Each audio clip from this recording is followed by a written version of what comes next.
Right, so Super Slam is out and about and it brings with it some fun new card interactions. So I thought, why don't we check out a few of my favorites? And as always, if you are enjoying the content, feel free to give it a like and subscribe. The buttons are right down there, along with a code to Into the AM for 10% off at checkout. If you ever feel like showing me a little bit more support and picking yourself up something in the process. But with that said, let's get into the content. So then, let's check out some revered cards and interactions, and what better card to start with than Disarm. So Disarm actually has two lines of text, one for when it's attacking and one for when it is blocking. So if you've been cheered on the turn that you are declaring it as an attack, then you get to create a toughness token, giving it a little bit more value as an attack. But when it comes to blocking, if it has 6 or more block, it forces your opponent to bottom a card, which is quite the powerful little bit of disruption. Now the question is, how exactly do we get Disarm to 6 block? Well, simplest way, but maybe not the easiest, get up to a stack of 3 toughness, and then if Disarm is used as your first blocking action, it will get the toughness buff and get to 6 power.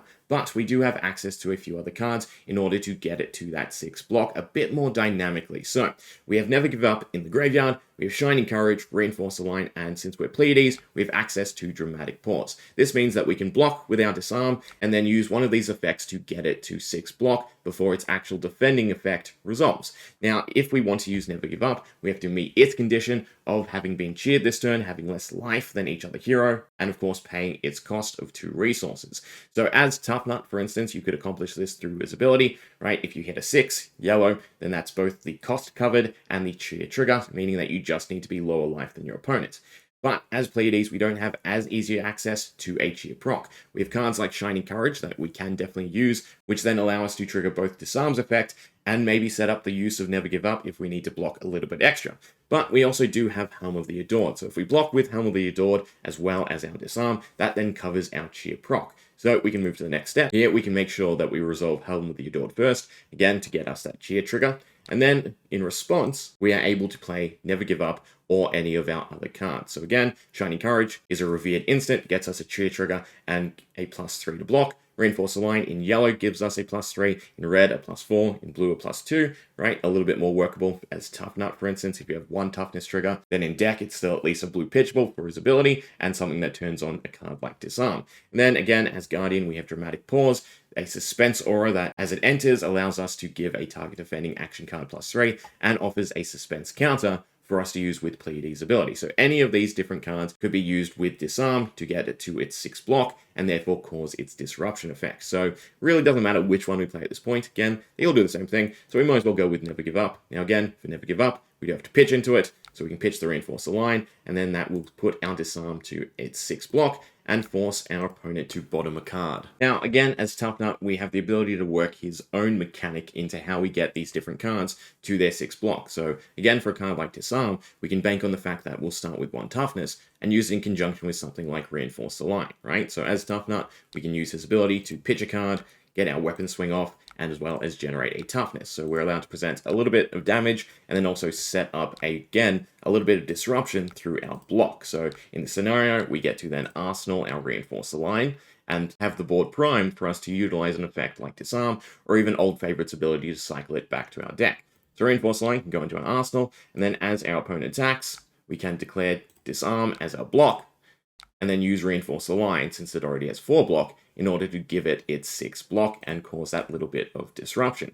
Now again, if we had Never Give Up in the graveyard as Tuffnut, we could also, if we were low life, use his ability to cheer, hopefully, by hitting a 6 power. If it's yellow, then we can also play Never Give Up just through his ability without giving any extra cards from hand. Meaning that, again, bit of extra block, disruption, and then maintain a few extra cards for what we want to do on our turn. So similarly to Disarm, Old Favorite has the same set of effects, right? It has an effect if it has greater than 6 block, as well as the effect on attack, right? If you've been cheered this turn, you get to create a toughness. But we want to zero in on the 6 or greater block. So if it does have 6 or greater block, it gets cycled back to your deck. Now, Never Give Up also, upon using its effect from the graveyard, cycles back to your deck. So if somehow you find yourself in this situation where we have a Never Give Up in the bin, Never Give Up in hand, and just 3 Old Favorites left in deck, we can continuously use their effects in conjunction with one another to get ourselves a nice chunk of block while still being able to swing with our Romping Club, for instance. So upon our opponent attacking, we'd be able to block with both a Never Give Up and an Old Favorite. And then from here, we'd be able to use Tuffnut to get a cheer proc, which then allows us to play Never Give Up, which then allows us to hit that 6 block requirement on our old favorite to have it cycle back to deck. Now, because of the order in which they resolve, what we then end up with is the ability to cycle this effect back and forth.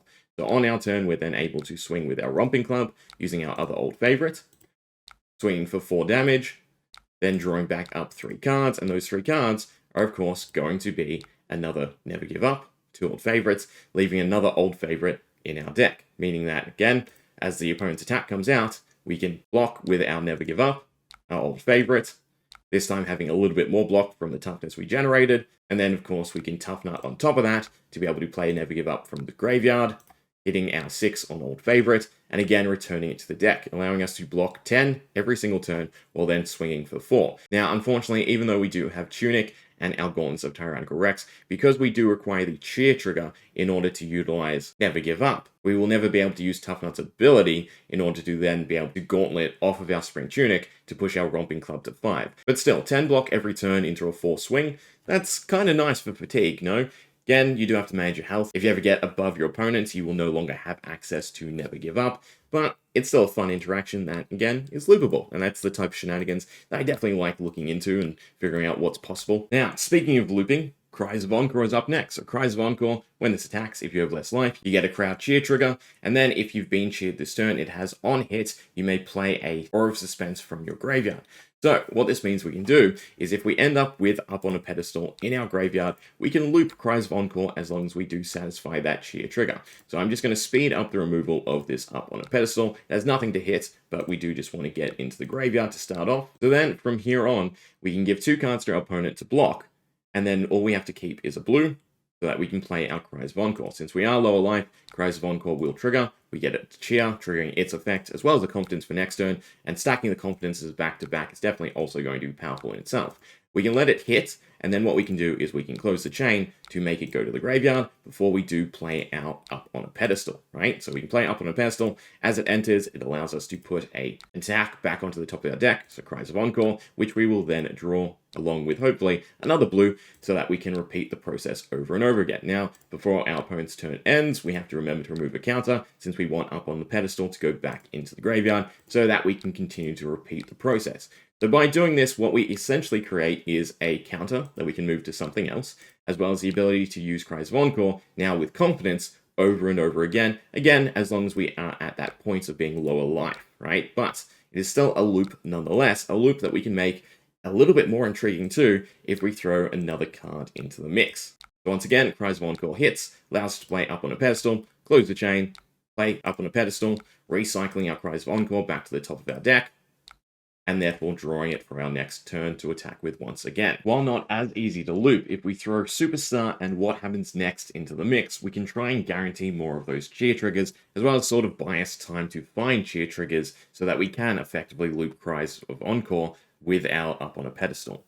So starting from 1 Superstar on board, 1 What Happens Next on board, essentially I've run through it a few times, get my head around it. What we can essentially do is Superstar procs, that gets us our cheer trigger, right? So we don't have to worry about the one from Cries of Encore.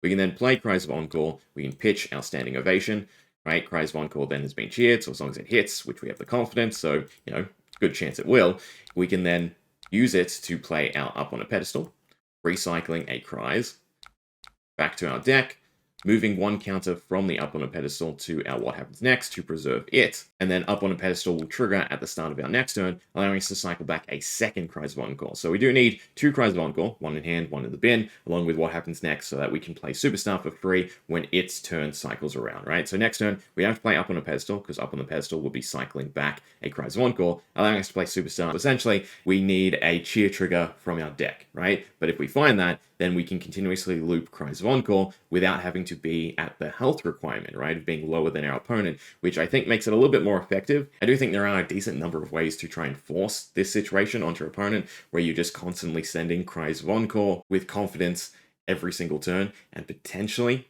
getting it to land, getting the effect to stick, and just slowly whittling down your opponent. But we'll play it through a few more times just to show it exactly, right? So again, at the start of this turn, we will draw a Cries of Encore from our Up on the Pedestal, but then we'll be able to cycle back a second one from the Up on a Pedestal trigger.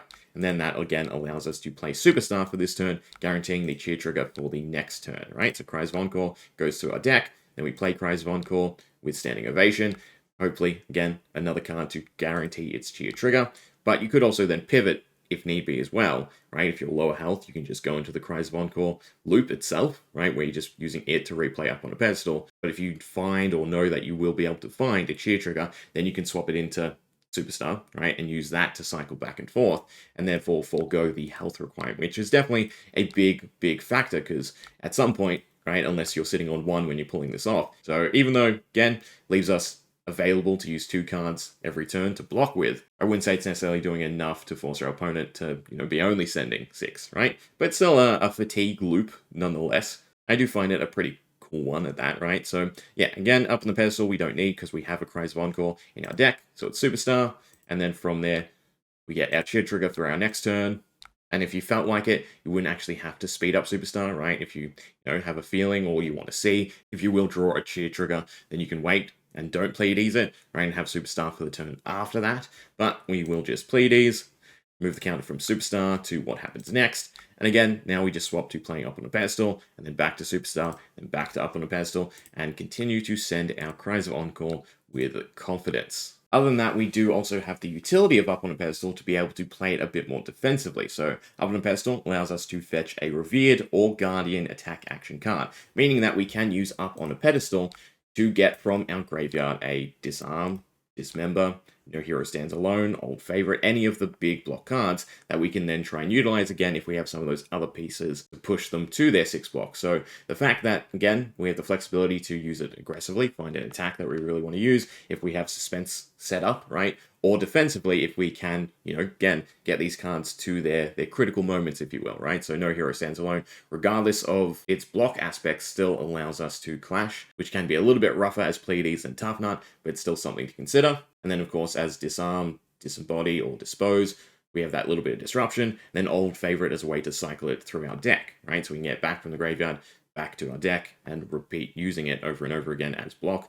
Again, if we're going down that fatigue route with something like Never Give Up, or some of those other cards that allow us to give enough block. Now, in a similar situation, we have Tuffnut and Visit the Boneyard. So Visit the Boneyard allows us to cycle back a 6 power or greater attack, which then does hit the majority of, again, those 6 block or greater cards, along with No Hero Stands Alone. The only one it doesn't hit is Disperse, since it is a 5 power blue. But, of course, what we can do with Visit the Boneyard, since it also creates a Vigor for us, is use Visit to the Boneyard to then set up a card to use with Tuffnut, right? So if we're trying to rock, we can hit a yellow, Tuffnut, and then Vigor. But in that sense, we can't use it in that defensive aspect because we put it to the top of our deck. But will become the card that we pitch away with Tuffnut's ability. So instead, what we can do, of course, is keep it for our turn, right? Maybe have it sit in the arsenal till we need that burst of, defensiveness, and play it after we've used Tuffnut's ability, right? So then there's no fear of pitching away the card that we've returned to the top of our deck, right? So this allows us to set up one of those blocking cards. Now, as Tuffnut, right, if we've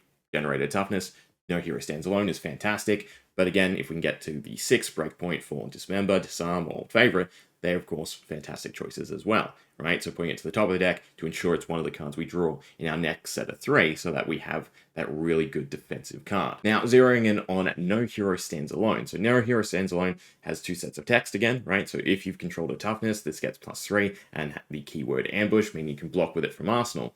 But then it has its separate effect of clashing with your opponent and then giving a -3 to either power, right, or block if your opponent wins the clash. So you can use it just for its clash effect, even if you haven't generated a toughness. But what that also means you can do is you can block with No Hero Stands Alone, do the clash effect, and then if need be, you can Tuffnut in order to then give it its 3 block. Right? You can create the toughness on your turn, which means as well, there's other cards again, like for instance, Shining Courage, that is an instant that generates a cheer trigger that we can use to also turn on the 3 block of No Hero Stands Alone. So it is a little bit more flexible than you might think. If say you've missed Tuffnut, you've hit a blue, something without 6 power, and you haven't gotten the toughness token just yet. And of course, if we're talking about toughness, how could I not include Heroic Grit? So Heroic Grit has 2 effects. One, it gives the next attack +1 per toughness you control, and it itself creates a toughness token. So Heroic Grit by itself gets you a +1 block on your next turn and a +1 to your next attack.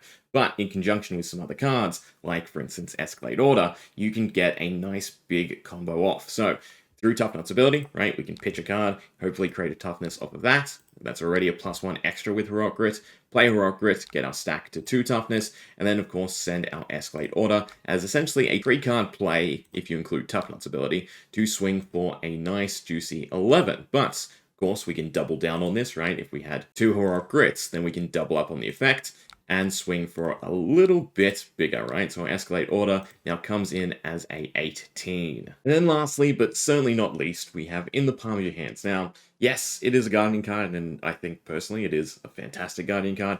It does have a little bit extra juice when it comes to using it in Pleiades, right? Pleiades herself can take a suspense counter off it to speed it up, and then there are also the different cards that Pleiades has access to make it a little bit more egregious through, well, the Thespian Charm, for instance, right? But when it comes to In the Palm of Your Hands, for instance, we can play it, pitch to it, right? Either a blue or a yellow. Blue, we float 1 resource, and as it enters, we get to draw a card. Then, when it leaves, we also get to draw a card. So again, as Pleiades, we could use her to take a counter off it, and this means that at the start of our turn, since it now only has 1 counter, it will trigger straight away. However, in this scenario, we're not really getting any real benefit out of it, other than being able to move a counter from it to a different aura that we want, right? We can prolong a different aura that, wouldn't meet the normal check at upkeep, but in terms of our actual hand, we've spent 1 card, right, to float 1 resource if it's blue, to then get 1 card back, or get the equal amount of cards back, right? We went from 4, and we're still at 4 cards. So in that sense, it's not too spectacular. In fact, in its other use cases as other Guardians, right, where you leave it with 2 counters and it comes into play 2 turns later, then that card is a little bit better, right, because you've stockpiled it for a future turn, lined it up with maybe some other auras of suspense. But again, we can use a few different cards to make it a little bit better in itself. So for instance, I have Attention Grabbers. Attention Grabbers, when this defends, you may remove a suspense counter from an aura you control. If you do, this gets +2 this chain link. So you could play Palms and use Attention Grabbers to remove a counter from it in order to get the little benefit out of Attention Grabbers and make them a 3-block card. So then now we have Thespian Charm, and Thespian Charm allows us to cheer ourselves, get a confidence for our next turn, and bounce an aura back to hand. So again, the text on In the Palm of Your Hands is when it enters and leaves, you get to draw a card. So leaves by any means. It's destruction effect through Aura of Suspense, or a bounce effect like Thespian Charm. So in this scenario, we can play out In the Palms of Your Hand. Again, pitch, float a resource if it's blue. We get the draw off of the entering of In the Palms of Your Hand, and then we can bounce it back through Thespian Charm. So we can cheer, bounce, get ourselves a confidence, and get another card off of In the Palm of Your Hands. From there, of course, we can replay In the Palm of Your Hands. Again, pitching to it, floating an extra resource now, leaving us 2, which can then feed into something else, and of course getting another card back off of In the Palm of Your Hands, from which we can use Pleiades to turn its counter down, and make it trigger at the start of our next turn. So altogether, we still end up with the same amount of cards, right? All of that to essentially cycle through our deck, float 2 resources, and get a confidence token, and that by no means is bad, right? That is still some really good value, staying at 4 cards overall when it comes to the start of our next turn and the In Palm of Your Hands leaving, right? So that's still good value. So now we have What Happens Next, another instant aura that, as long as it's on board, discounts the first card we play with cost 1 or greater on each turn, be it our turn or our opponent's turn. So what we can do is we can play a What Happens Next and have it on board, then we can pass over to our opponent's turn, and this means that our In the Palm of Your Hands will be discounted by 1 resource. So we can play In the Palms of Your Hand, pitching a blue, floating 2 resources, and again getting a similar sense of draw, but now through 1 less card in terms of what we're pitching. In this scenario, right, we can bounce back the In the Palms, cheer, bounce, get our confidence, and then again, because we have 2 floating resources, we can now play this In the Palm of Your Hands for free, right, from the floating resources that we have.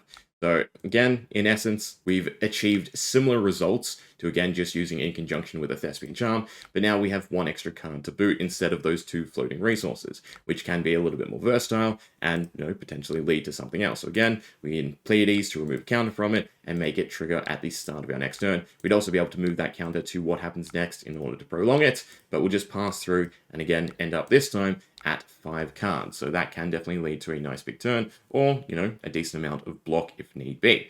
But obviously the final scenario to go over is what happens when we have 2 What Happens Next. Well, with 2 What Happens Next, we can of course play them both, and this means that our first card will have a double discount, right? So we can actually play In the Palms of Your Hand for free if we want.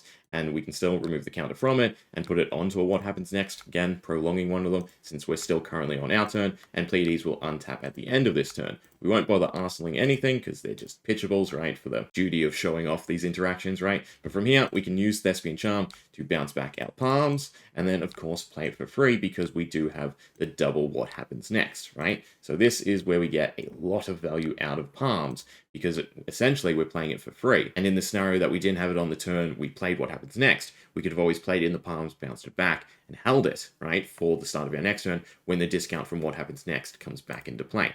The overall value of what happens next is pretty great. I mean, in the scenario, we drew and in the palms. So here we can remove one counter and put it back onto the other what happens next so that they both stick around for the same amount of time. And then, of course, we can move to our turn, and then we get one more draw off in your palms. So now, unfortunately, I'm out of cards in deck, but this would have led to our 6th card, and then we could have played another in the palms for free, right? Because again, we have the what happens next, and that would have then stockpiled another card and a counter, if need be, for later turns. So yeah, in the palm of your hands can definitely do wonderful things. And again, all Guardians have access to what happens next, and in the palm of your hands, what happens next affecting any card in the game, not just Guardian, is just fantastic, right? It's just the first card you play with 1 or greater, so you can even just play a bunch of zeros, and then it's that first card that actually costs something. You don't void its value, right, by doing something else first. But as Pleiades, with the ability to bounce it back and forth, that is definitely really solid as well. Not to mention then, if we go back to Cries of Encore and being able to play a card like in the palms of your hand from the graveyard. So we'll leave it there for the Revered plus Brute / Guardian card, since we did visit, right, as well. But let me know what you think, and next time we'll show off some Reviled stuff, right? Hope you enjoyed. See ya.